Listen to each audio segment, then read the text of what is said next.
ভাই এইসব খবর এ কচু বাগানে বসে ছাড়া শোনা যাবে না, রাস্তা উঠে শুনলে মানুষে ধরে নিয়ে যাবে। তাই খবরটা একটু শুনুন ভাই, আমার খুবই কান্দা লাগছে। এমনভাবে হত্যা করেছে এই জন্য।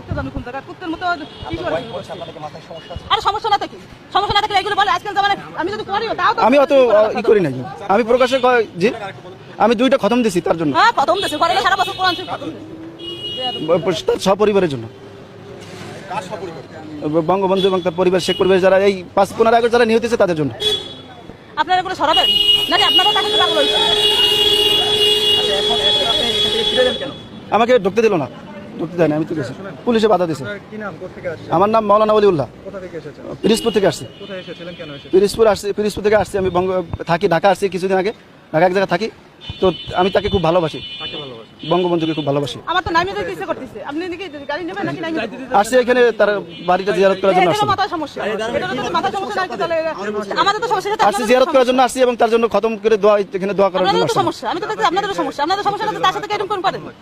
অত্যন্ত খারাপ লাগতেছে, আমি খুব কষ্ট লাগতেছে। দেশের জন্য সবকিছু করলো, তার জন্য এই অবস্থা। যাবো ভাই, ভাবি পাচ্ছি না, আমার মাথায় কাজ করতেছে না যে এইসব দিকে যাইবো কই। ভাই ভিডিওটা দেখছেন আপনারা, তা কমেন্টে যে বলে যান যে এইসব খবর কোথায় বসে শোনা উচিত, যে আমি ঠিক জায়গায় আছি না বেঠিক জায়গায় আছি। যদি ঠিক জায়গায় থাকি তাহলে ঠিক আছে, না থাকলে কমেন্টে বলে যাবেন, আমি সেই অনুযায়ী চলে যাব। ধন্যবাদ।